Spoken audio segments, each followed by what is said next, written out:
Përpost edhe një arsye të shëndetit që duhet të ketë, nuk di të them, po tani në Shqipëri nuk fliten përpara për autizmin. Tani flitet shumë më tepër, ka më shumë unë e di që ata janë fëmijë që futen në klasat normale, thjesht ka mësues shoqërues, domethënë është thyer në një lloj normaliteti për shkak edhe të shtimit të numrave. Në fëmijët autik janë shtuar, nuk është ose ne dimë shumë për ta. Janë shtuar në fakt, që është e drejta. Kohët e fundit kur unë kam qenë në Shqipëri, drejtoria arsimore ose sistemi arsimor që është aktualisht aty, parashikonte domethënë një lloj suporti nëpërmjet një mësuesi ndihmës për çdo nxënës që ka qenë në shkollë, në një klasë normale me autizëm ose edhe me sindroma të tjera si autizmi. Dhe për këtë domethënë do dilje përpara një komisioni aty të drejtorisë arsimore, do ta vlerësonin ata që duhej apo s'duhej dhe ata ta akordonin një mësues shtesë.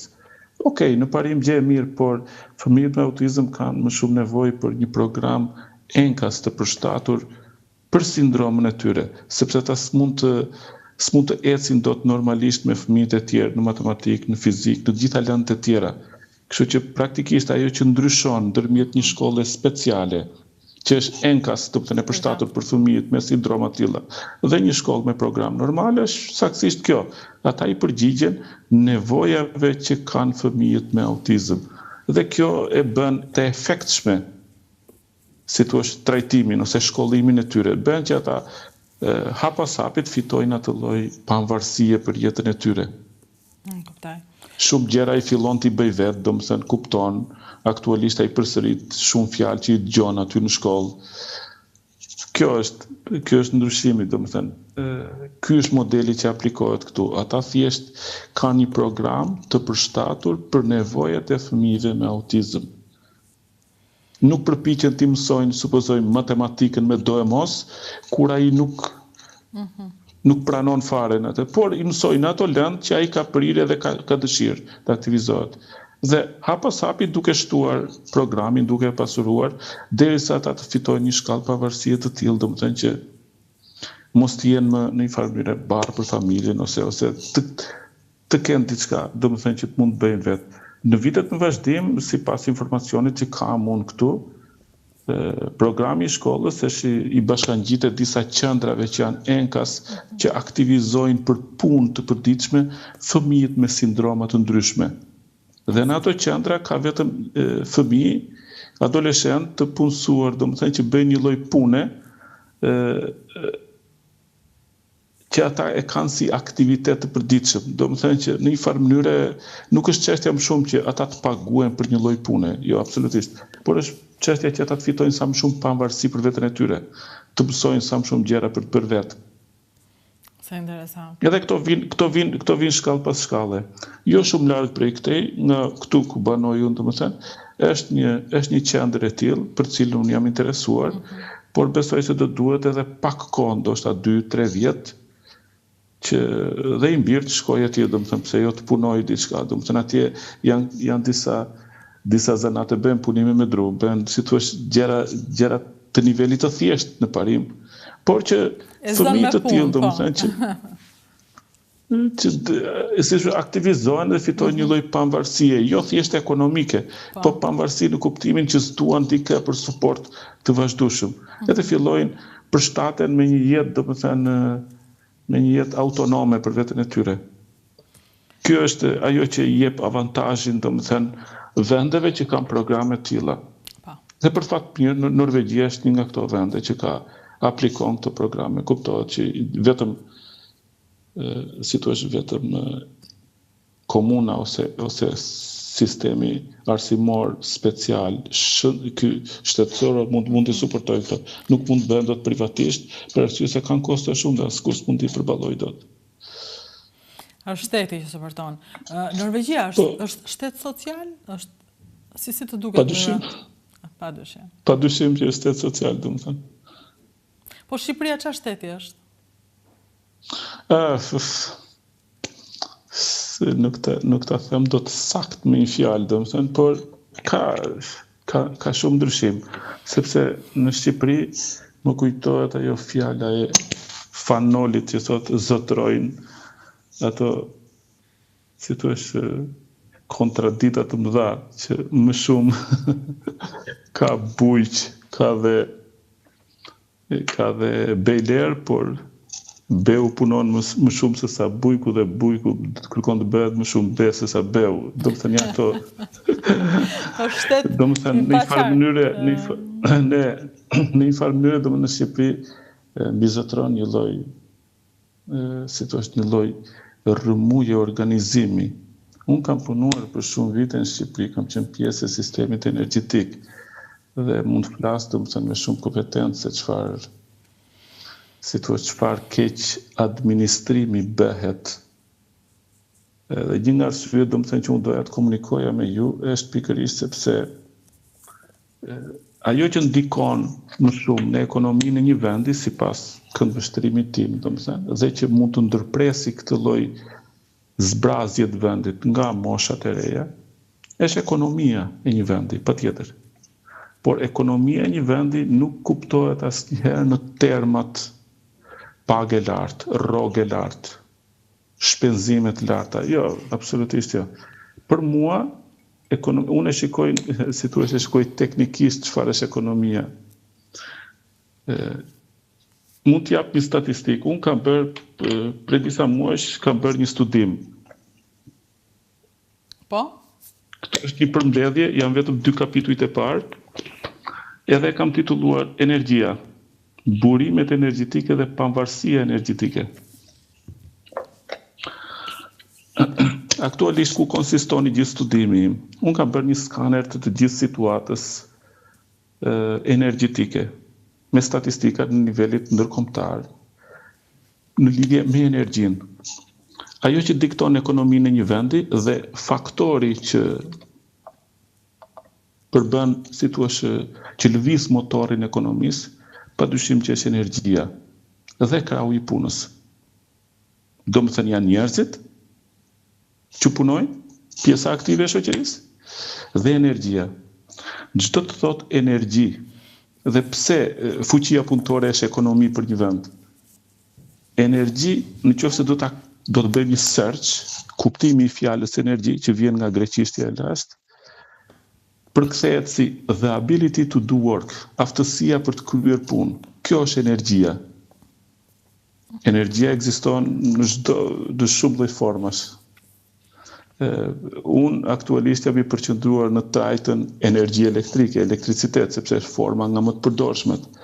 Por statistikat botërore tregojnë vendet e zhvilluara diktohen nga konsumi për banor. Të jetë i një niveli të tillë, do të thënë që krahasuar me Shqipërinë për shembull, nëse do doni ta dini, Shqipëria, Kosova, vendet e rajonit ton kanë një mesatare konsumi energjie elektrike, flasim gjithmonë, për banor në vit, që llogaritet rreth 1100 deri në 1200 kWh për person. Ndërkohë vendet e zhvilluara që kryesohet nga Finlanda, Norvegjia, e para ka qenë Islanda, pastaj e dyta Norvegjia, pastaj vjen Finlanda, dhe me radhë Kanadaja, Katari, gjitha me radhë deri te Shtetet e Bashkuara, që kanë një mesatare, për shembull Shtetet e Bashkuara kanë 12 herë më shumë mesatare e konsumit për banor. Norvegjia e ka rreth 20 herë më shumë, deri në 28 herë më shumë konsumin mesatar. Domethënë një banor në Norvegji konsumon mesatarisht në vit rreth 29.000 kWh. Në Shqipëri konsumohen rreth 1200 kWh. Domethënë ky është një tregues se si energjia përcakton ekonominë, mirëqenien e një vendi. Kuptohet që kur themi për banor, këtu është i gjithë konsumi dhe industrial, jo thjesht konsumi familjar i energjisë, patjetër. Por që energjia është ekonomi, sepse është aftësia për të kryer punë. I gjithë motori i industrisë, kostot e çdo produkti industrial, përfshi këtu dhe ushqimin dhe çdo gjë, aktiviteti i përditshëm, është energji, përkthehet si energji. Studimi im nuk ka konsistuar vetëm në bërjen e një skaneri të situatës, domethënë që sa është konsumi i energjisë, sa është prodhimi i energjisë, sa i kushton botës energjia. Patjetër, këto janë pjesë e një analize sintetike. Gjithashtu dhe mënyrat konvencionale se si prodhohet energjia nëpërmjet burimeve sot, siç janë hidrocentralet, termocentralet, reaktorët bërthamor, energjia rinovueshme, era, dielli, gjitha këto merat patjetër që analizohen. Por unë nuk jam dalur vetëm në bërje një analize mekanike të tillë, që kushdo tjetër mund ta bëjë, sepse shifra, statistika, informacion ka pafund në internet, libra të shkruar, literatura, dhe që të grumbullosh ose të bësh përmbledhje të një informacioni trajt statistikore, deri diku nuk është një vështirësi e madhe, thjesht search, research, edhe punë mekanike. Unë nuk u ndala këtu dhe vazhdova domethënë se si të ecet një hap më tutje. Dim që energjia është e lidhur ngushtë me çështjen e ndotjes. Pse energjia ndot mjedisin. Që të prodhohet energji, çlirohet dioksid karboni më së shumti nga burimet konvencionale të energjisë. Jo pa qëllim energjia rinovueshme ka marrë përparësi këto vitet e fundit. Era dhe dielli, të cilat cilësohen si energji e pastër ose green energy. Tani, vetëm një shifër si statistik, prodhimi vjetor i energjisë në botë shkakton rreth 40 bilion ton dioksid karboni. Ka shumë studime domethënë që e vlerësojnë dhe e rivlerësojnë çështjen e ndotjes dhe ndikimit të energjisë. Dhe atë çfarë unë bëra për të dhënë në një farë mënyrë një lloj kontributi në këtë pjesë ka qenë aktualisht unë jam përqendruar prej disa kohësh në zhvillimin e një sistemi për prodhimin më eficient të energjisë nëpërmjet burimeve hidro. Uji nuk ndot mjedisin. Uji ngelet sërish ujë, nuk çliron dioksid karboni. Dhe për ta bërë këtë gjë, kuptohet që kam punuar duke zhvilluar, domethënë, këtë sistem i cili bazohet më shumë në shfrytëzimin e plot të energjisë hidrike. Aktualisht deri sot, burimet klasike të cilat shfrytëzojnë energjinë hidro janë hidrocentralet, të gjithë e tim. Por, teoria mbi të cilën unë kam ngritur këtë sistem, që kam bërë këtë studim në mënyrë të pavarur, konsiston energjia hidro aktualisht vlerësohet, vlerësohet e tillë, në qoftë se neve duhet të ndërpresim rrjedhën e një lumi, të ndërtojmë një digë me qëllim që uji të fitojë lartësi në digë ose të akumulojë energji potenciale, e them ndryshe. Më pas, kjo energji potenciale vlerësohet aq më e madhe sa më e lartë jetë diga, po lartësia e digës diktohet nga kushtet, nga gjeografia. Ne s'mund të ndërtojmë të diga shumë të larta sepse përmbytja më të lartën që kemi ndërtuar kemi fierzën. Fierzën, po, fiks. Tani aktualisht po të hym pak në një fizikë elementare, funksionon e tillë. Energjia potenciale e ujit vlerësohet si masë herë gravitet herë lartësi. Domethënë këto tre komponentë përcaktojnë ose vlerësojnë energjinë potenciale të ujit në digë, në një vepër hidrike. Ndërkohë, energjia ka një parim, energjia asnjëherë nuk shruhet, energjia vetëm shndrohet. Është ligji i shndrimit të energjisë. Dhe ligji i ruajtjes së energjisë, si do të thotë energjia nuk mund të asgjësohet, nuk mund të shpërbehet, vetëm transformohet dhe ritransformohet. Dhe prandaj, fazat nëpër të cilët ne marrim elektricitet nëpërmjet energjisë hidrike janë transformimi një pasnjëshëm i energjisë. Nga trajta energji potenciale, shkallë pas shkalle, ne përfundojmë në elektricitet. Kjo është fizika.